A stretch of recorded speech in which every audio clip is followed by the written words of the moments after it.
Dollar. Dirt and money, no soul. Had to go and get it, ain't no time to kick it. Got a stack and flip for my foes. Dollar. Please tell me you can hear me. Don't turn your back and don't neglect me. Just let me know if you need me. Dollar. Let me watch out for my partners. Keep my money long, get my team strong. Let me run away from my problems. Yep, what's good, original crew, man? We're back. Hey, man, we're back on the channel. We got Ballin'. Today's video, Boys Night turned horror show.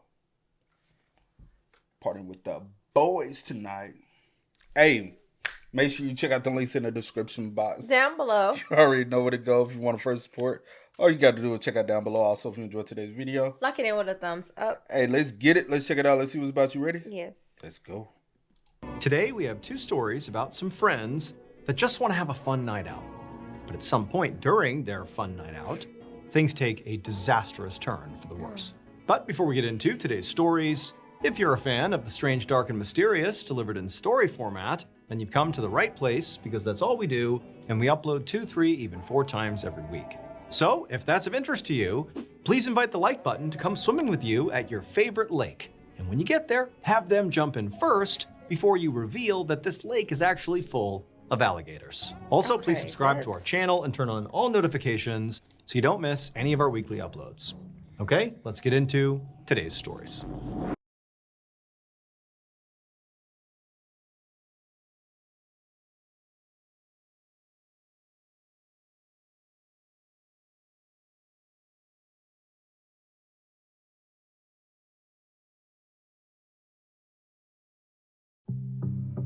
Around 7 p.m. on Saturday, August 13th, 2011, 19-year-old Wang Weijie was with his friends Ma Jun and Zhou Guo at an internet cafe in the city of Taiping, China, watching Jun play a computer game. Now, Weijie and his friends went to this cafe a lot, and today they had literally been there for hours by this point.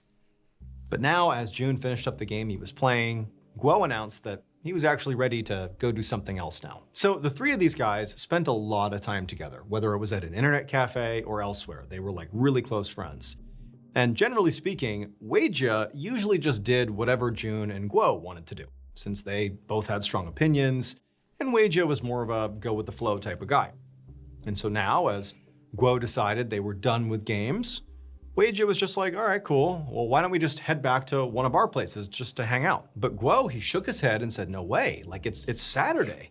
They didn't have to be up for school the next day, and so they could stay out all night if they wanted to. And so he said, like, we gotta find something really exciting to do. Like, we gotta make the most of this night. Now, nobody had like a great idea of what was gonna be super exciting. And so Guo was like, all right, well, for now, like, let's just go outside and we can smoke first, and then we can go from there. And at this, both Jun and Weijie just nodded in agreement, like, okay, that's the plan.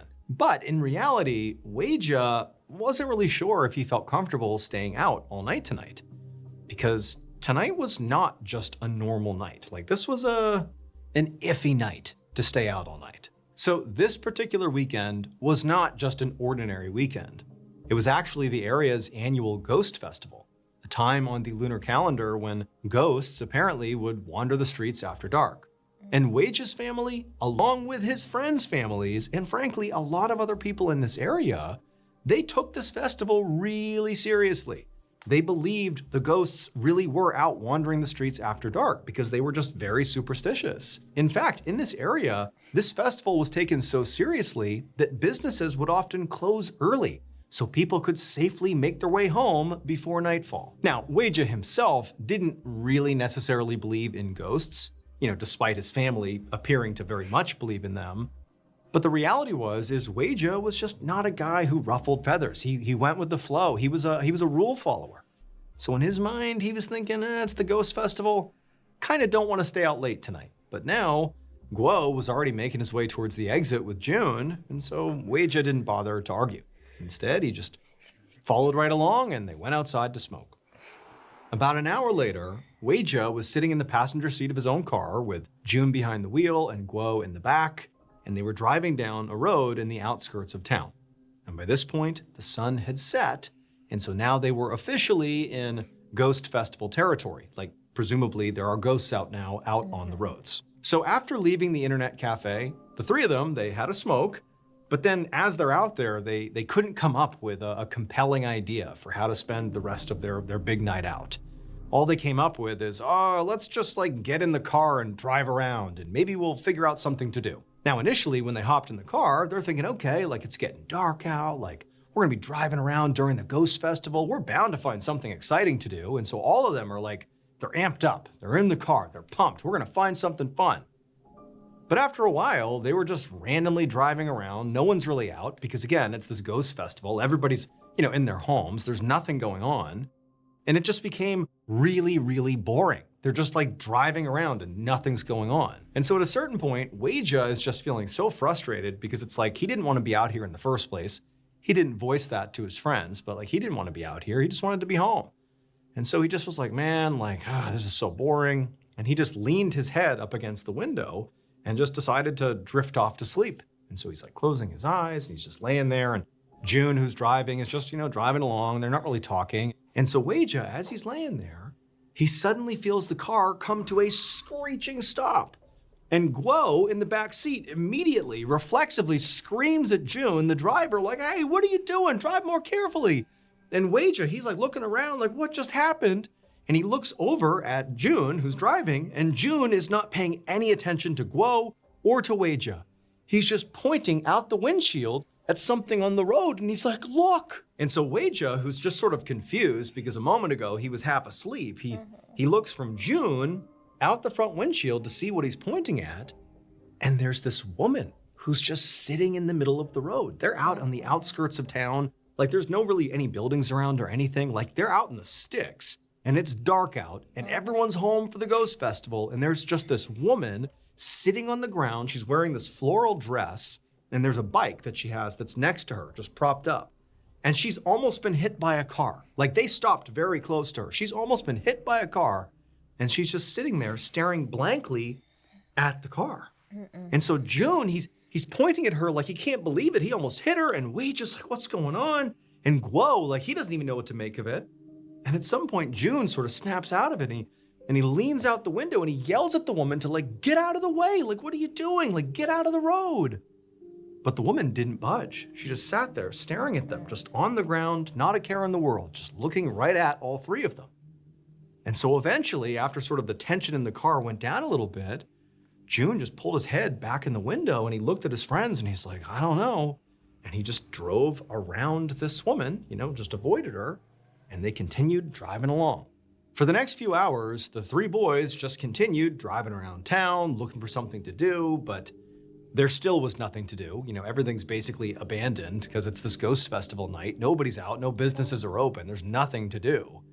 And what really had not left any of their minds, even though they really didn't talk about it, was that woman. Like that was so unusual to just see her sitting there, not reacting to nearly being hit. Like the whole thing was just so creepy, made more so because it's the night of this Ghost Festival. Like talk about the creepiest night to see something like that. And so eventually around like 1 a.m. when the boys are still just driving around, someone in the car suggests like, hey, let's go back to that intersection and see if she's still there. Like, let's just see what she's doing. Now, keep in mind, it's been hours since they've seen this woman, like hours. And so they drive back around, not really expecting to see her there. They think that like, no matter how weird that was, she has to have gotten up and left by now. But no, they turn onto that road, which again is outside of the town. It's like there's no buildings around. It's dark minus their headlights. When they drive down this road, and sure enough, off in the distance, still sitting in this intersection, is this woman. She's unmoved. She's just sitting there in her dress with a bike next to her, just hours later, no change. And so now it's like the boys can't help but feel really uneasy here. Like this isn't right. Something's wrong with this woman. I mean, also they can't help but think like, it's the night of the Ghost Festival. Are we seeing a ghost? Like, they're terrified. I mean, that's the reality, is they were scared. But really, more than anything, what all three of them are thinking and discussing in the car is we gotta tell someone about her. Like there's something wrong with this woman. What is she doing? Is she mentally unwell? Is she on drugs? We don't know, but like this isn't okay. We gotta tell someone. But for now, the three boys decided that they had had enough fun for one night, and they drove to June's house and they just all crashed there, determined to figure out what to do with this woman and what they saw the next day. And so several hours later, the boys wake up, they make their way into the kitchen because they can hear June's mom is in there making breakfast. And right away, June tells his mom what happened the night before. And as he's regaling her in the details of the story, June and Guo also chimed in with their perspective.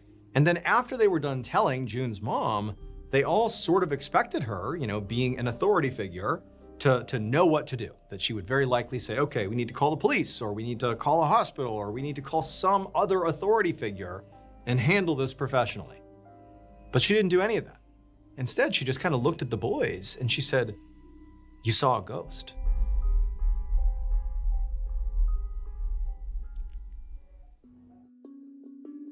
Now, at first, all three boys were just shocked at how confidently and calmly she said this. I mean, of course they knew about the annual Ghost Festival. Right. And of course, people in this town were very superstitious, including their own families. They knew this meant a lot, this festival.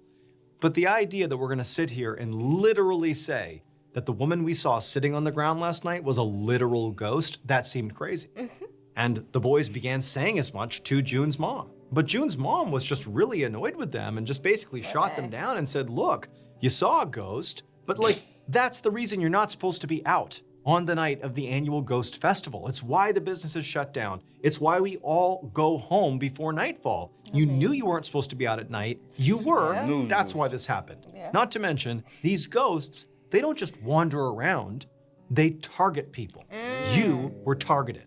Now, June's mother was not just throwing that out there. Yeah. She was referencing one other aspect of this annual Ghost Festival that lots of people in this area believed, which was these ghosts that wandered around after dark on this one night of the year, they weren't just wandering around. They were looking for people to effectively latch onto. And so part of the reason people believed you need to stay in at night and avoid being out after dark is because if you basically interact with one of these ghosts, they could latch onto you and then you become its target. In some cases, people believe it just produces really bad luck for you for potentially months at a stretch. Some other people say that once you've been targeted by one of these ghosts, they may try to kill you. Specifically, they may try to drown you. And so no one really knew, but it was like this belief that you just never want to interact with a ghost because it could be very bad for you. And so June and Guo, they still tried to argue a little with June's mother, trying to tell her that no, this could not possibly be a ghost, but their voices seemed less forceful now, and Weijia, he was sitting there thinking actually, if that was a ghost, this kind of makes sense. It explains why she didn't react at all to nearly being hit by a car. She just sat there. Also, why is she just sitting there? Strange activity for anybody to be doing. Maybe a ghost would do that. It also kind of explains why she was still there hours and hours later, just sitting in the middle of the road. Other cars must have gone by. This is not normal behavior. And so Wei just thinking, wait a minute, maybe this was a ghost. However, just as Weijia really started to feel almost sick with worry about, the seriousness of what had happened, he heard June's mom tell them, don't be afraid. She said, look, I know exactly what you need to do to stay safe. Later that same day, Weijia parked his car at a cemetery that was near June's house. And after he parked, he and June got out while Guo stayed behind in the car. All three of them were very tense. They were very anxious. And as Weijia scanned the headstones and looked over at a cornfield that was next to the cemetery, all he was thinking is this ghost woman is gonna appear at any moment and she's gonna do something to us. But she didn't. And so eventually, Weijia and June began walking down the path that would lead them through all the gravestones, basically deeper into the cemetery. So the reason these two were here and now walking into the cemetery is because they were following June's mother's advice for how to stay safe now that they had potentially come in contact with this ghost. And so they had gone out and acquired a stack of ghost money, and now they were going to go spend it. So ghost money is a kind of paper sheet in China that typically is burned when a loved one dies. The idea is when you burn this money, it sort of goes to the deceased loved one, and then they have money for the afterlife. You're basically giving your deceased loved one currency for the afterlife. But it can also be a way to buy protection from angry spirits. So Weijia and his friends have been told to burn ghost money over their family grave plots so that their dead ancestors could essentially pay the ghost, the evil ghost, to leave them alone. Now, they'd already done this at Guo's family plot in a separate cemetery, so that's why Guo was staying back in the car. And now they were going to do Jun's family plot in this cemetery. And so Weijia and Jun, they continue walking through the cemetery until finally they reach some of Jun's ancestors' graves. There, they knelt down, they pulled out their ghost money, and they began to burn the bills. And they're both just kneeling there, burning this money. And with each, bill that crumpled up and smoldered, both of them were feeling like this enormous wave of relief coming over them. And so for a little while, they're just burning their money, and they're both looking down at the money on the ground. They're just kneeling there. But then at some point, Weijia just looked up. And as soon as he did, he froze. Because standing right behind Jun can't see this, right behind Jun is that woman in a dress. And she's looking at both of them. And Weijia was so scared, he shrieked, he jumped up, turned, and started running in the opposite direction. Now, Jun is so startled by Weijia screaming that he jumped up, ready to run away himself, but he's watching Weijia take off, and he turns around because he could tell Weijia saw something behind him, but there's nothing behind him. And he's thinking he must have seen the ghost, because why else would he react this way? But there's nobody here. And so Jun sort of put together, like, what's going on here? Like, Weijia clearly spooked himself. We're in a cemetery after all. And he sees Weijia, and he's running, and he disappears into the cornfield that was next to the cemetery. He's just gone, just running, he's gone. Now, this cornfield was pretty massive. It had not been harvested, so the stalks were really tall. And clearly, like, Weijia was on a mission, and so Jun was not about to just chase after him. Instead, he ran back to the car and he grabbed Guo first, and the two of them went after Weijia. However, when they got to the cornfield and actually went inside of it, they quickly realized it was going to be really hard to find anything in this cornfield. I mean, the stalks are so thick and tall, it's so dense. I mean, every step was so slow and difficult, and they're calling out for Weijia, but there's no response. And so after several minutes of only moving, like 10, 15 feet or so into this cornfield, making no progress, the two of them are like, what happened to him? Like, either the ghost got him, or like maybe he's in hiding somewhere. Maybe he's convinced that the ghost is nearby and he's just being quiet and he's in hiding and he's somewhere in this cornfield, but we gotta find him. And so the two friends, they back out of the cornfield and they end up calling a bunch of their friends to meet them at this cornfield and help them look for Weijia. So all these friends, they eventually arrive, and all day and into the night, these friends search this cornfield. They're looking everywhere for Weijia. Everyone's screaming his name, but there's no sign of him. 3 days later, and Weijia still had not been found. Wow. Now, by this point, the parents, Weijia's parents, had been told. They had told police. Police had looked for Weijia, but there was no sign of him. I mean, they were still out looking for him, but right now, like, the talk of the town was, where is Weijia? Nobody knew. And so on this day, 3 days after the day that Weijia went missing, Jun was sitting in his room just feeling miserable. All he can think about is his friend and what happened to him. Like, he ran off after presumably seeing this ghost. Like, did the ghost get him? Like, all these horrible thoughts are going through his head. And Jun, as he's sitting in his room, he hears his mom call out to him, telling him there's a visitor. And so Jun, he gets up, he leaves his room, he goes to the front of the house, and he sees a police officer standing in the doorway. And this officer would tell Jun and his mother that they had found Weijia, and he was dead. His body was found in a lake that was not far from the cemetery, and that he had drowned. Damn. Jun is completely shocked. I mean, on the one hand, he sort of was expecting bad news at this point. I mean, basically everybody was. But to hear that his friend was dead was just horrific, and he really struggled to keep back tears. But, before he could really even react to this, the officer went on to say that, Jun, we spoke to Weijia's parents, and they told us that you and Guo were with their son last, that you were with him before he vanished. And so we just want you to tell us, now that we know he passed away, that he drowned, we want to know what happened. What did you see? Like, what led to him drowning? And Jun, he just launched into the most detailed version of the story he could possibly think of.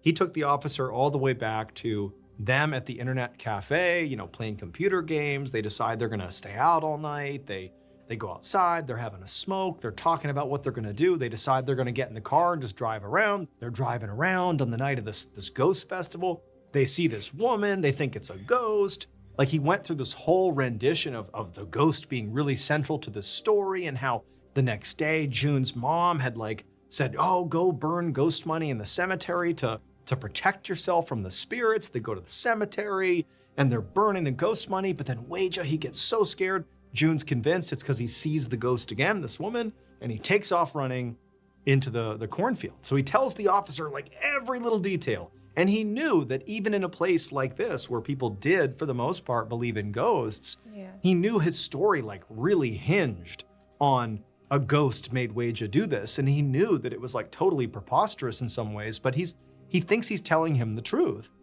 And so he tells the officer all this stuff. And the officer's just staring at him, and he's clearly very skeptical. And then at some point, after June is done, and he's just waiting for the officer looks at him and he asks him one question that once he answers honestly, it completely explains everything that happened. It would turn out that woman who was sitting in the middle of the road that sort of became the centerpiece of this whole ordeal was not a ghost. In fact, she wasn't even real. Because the three friends, June, Guo, and Weijia, on the night they decide to have their big night, they're gonna stay out all night. When they went out for a smoke, they didn't smoke cigarettes. They smoked methamphetamine, which can cause you to hallucinate. And so they were high on meth driving around and hallucinated that woman. But they all, believed they saw it, and it felt so real, and it was on the same night as this annual ghost festival that it felt so real that even the next day when they were no longer high, they still believed they had seen it. And then June's mom confirmed, yep, that was a ghost because she believes in ghosts. And so they set out to the cemetery and they're gonna, burn this ghost money to save themselves from these evil spirits. And what do before they head out to the cemetery? They smoked again. They smoke more meth. Oh my and God. Weijia, he has another hallucination. He thinks he sees the ghost, ran into the cornfield, not realizing that deep in the cornfield was a lake. He fell into it, and he was high on meth and didn't know how to swim, and so he drowned.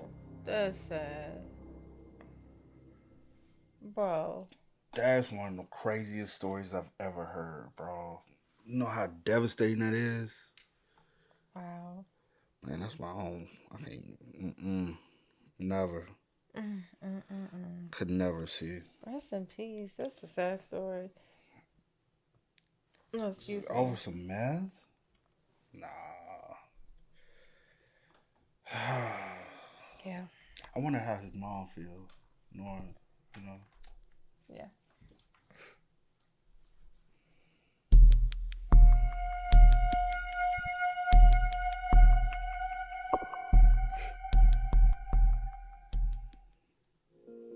On the night of August 28, 2004, a 21-year-old named John Hutcherson leaned over a bar in Marietta, Georgia, and asked the bartender for another beer. John, by this point, had completely lost track of how many drinks he had had in the past few hours, but he was sure it had been a lot, because by this point, the room was starting to spin. However, he had no plans to stop drinking anytime soon. After all, it was only midnight, which was very early for John, and he was having a great time, and the bar was packed, and there was loud music playing, and John was also on a winning streak, playing pool. And so while he waited for his beer, John looked over at the pool table. He had left his best friend Frankie there a few minutes ago, but now, as he was looking over there, he didn't see Frankie anymore. So John and Frankie had been very close ever since high school, and this night out they were having was sort of like a typical Saturday for them.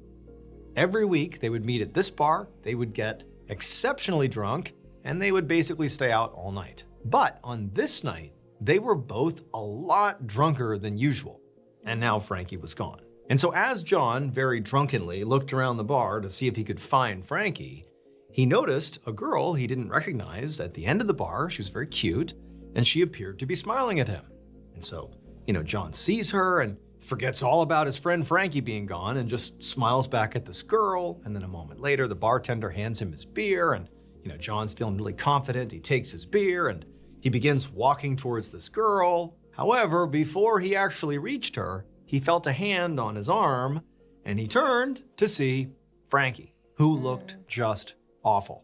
He looked so pale. He smelled like vomit.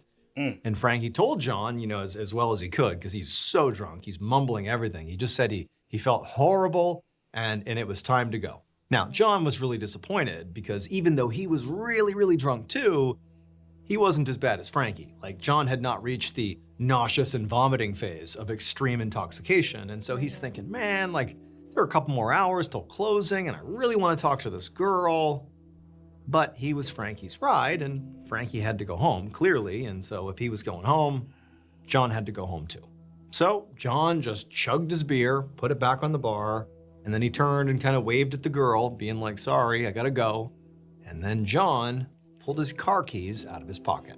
And so John and Frankie, they head outside to the parking lot, and John goes to his truck and he climbs into the driver's seat. And as he's fumbling with the keys to start the car, Frankie had gone around to the other side and stumbled his way into the passenger seat. And even though he's like wrecked drunk, he's like totally out of it, Frankie looks over at John and sees him unable to even start the car. And he's like, hey, are you sure you're good to drive? And John looks over at Frankie and he's like, of course, I'm just fine. I do this every single week. We always get home safe. And so at this point, Frankie's like, all right, whatever, let's just go. And so John, he eventually manages to turn the car on. He throws it in gear. And he began to pull out of the parking lot onto the road, but as he did, he really had to squint his eyes just to see the road clearly. His whole world is totally spinning because of how intoxicated he was. And then as soon as he actually began driving down the main road on the way home, the first thing he did is he's like hitting the curb and swerving back onto the road, but he was, basically steady. He's totally wasted, but he's basically hanging on. And then the rest of the drive was just a blur.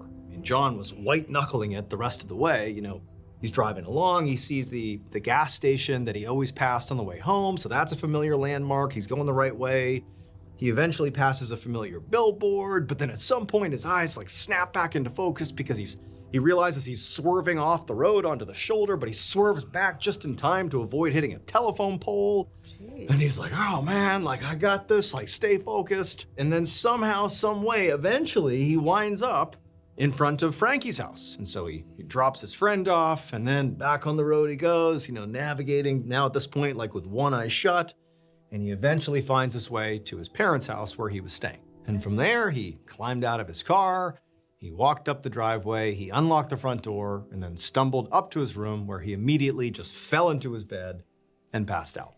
The next thing John knew, he heard voices, and then he felt somebody grab his arm and shake him. And then when he opened his eyes, his vision was very blurry, but eventually it came into focus and he saw that he was clearly in his bedroom, in his bed, on top of his blankets, but he had no idea how he got there. He looked down and noticed he was still wearing the same clothes he had worn the night before, but they were sticky and they were dirty.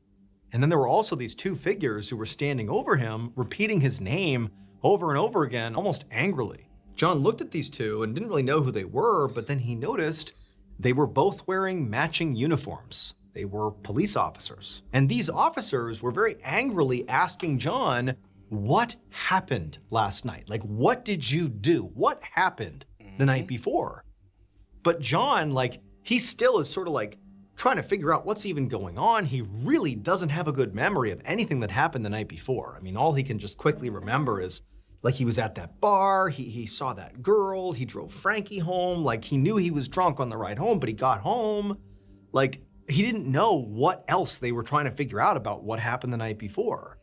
And so when he finally opened his mouth to be like, what is going on? Because he was still basically drunk, it just came out of his mouth like this incoherent babbling. He was like, what's going on here?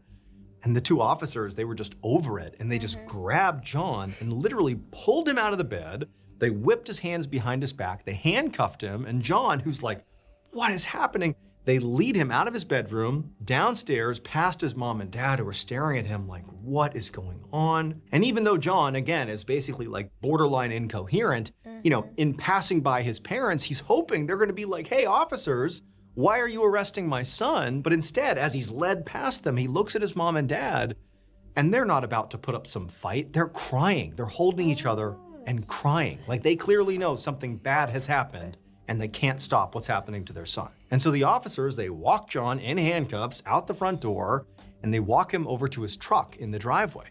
And when they got there, the officers just stopped and gestured for John to have a look inside. And so John, he's sort of looking at the officers like, okay, what's going on with my truck? And he turned and he just sort of squinted and looked through the window into the car. And there was this large object in the passenger seat that he didn't remember being there the night before.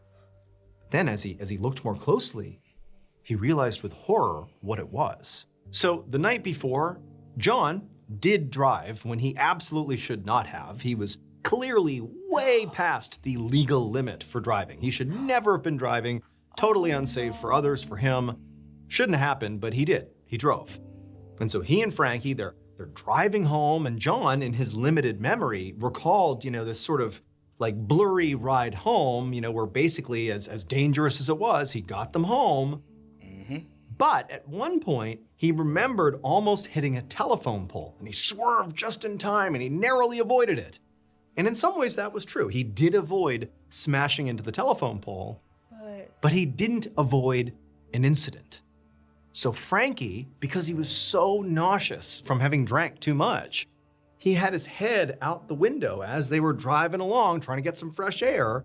And when John drove too close to that telephone pole and swerved at the last second, Frankie's head was still out the window, and his head was decapitated by one of the tension wires coming off the pole. The tight wire that holds that pole into the ground, one of them, it's like a guillotine, and they're speeding past it, and Frankie's neck hit the wire, off went his head. But his body remained in the passenger seat of the car, and John was so belligerently drunk that he didn't see he had just killed his friend, nor did he see his friend's body, or a part of his body, still in his car. And so when John drunkenly arrived at Frankie's house, and he's like, all right, bye, he thought maybe Frankie got out of the car, but clearly he didn't. He was just there, dead, in his passenger seat. And then John just drove back to his parents' house and just left the car in the driveway with his friend's body inside, and up to his bedroom he went and passed out, having no idea what he had just done. A few months later, John would plead guilty to vehicular homicide, and he was sentenced to 5 years in prison. My goodness.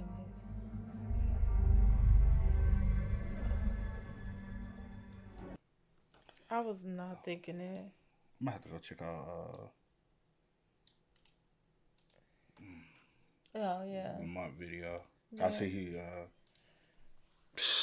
Wow. that's some stuff you can't even make up. You can't make that up at all. My mind is just like, I never thought about something like that happening. yeah.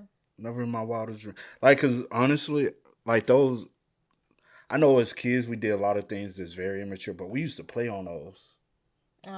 Like, the little yellow piece that be like for the grounding, it had broke, and so we used to just use it. We used to throw it. Who can throw it up the power line the fastest? Knowing is how dangerous it is, but that was our ritual. Whether rain, storming, whatever, we out there throw it. That was my childhood, bro. And I know how like tension. You telling me he just? Yes. And I know just knowing those wires, that was a clean cut. And I wonder what led. Well, what? What led them to him, and how they even know about the situation, or did the parents come outside and see this body just in a car without the head, and they like, what the? And then they call. Maybe the parents probably do, or a neighbor or something. Or did somebody find a head? But still, they wouldn't have like been able to like tie him. Yeah. I assume. So that's probably why the family already knew. The parents already knew. That's why they already like crying and like not asking any questions, because they like know what's going on. Like, that's devastating, bro. That is so tragic, bro. I never. Rest in peace to Frankie. That's something you can't even think about. What you said. Wow. Y'all spam us up, man. Let us know y'all thoughts in the comments for us down below. That is crazy, man. But until next time, y'all know how it go, man. I do go for the name DJ New Kid. This is We Are. No time to kick it, got a stack of flip for my foes. Dollar. Please tell me you can hear me. Don't turn your back and don't neglect me. Just let me know if you need me. Dollar.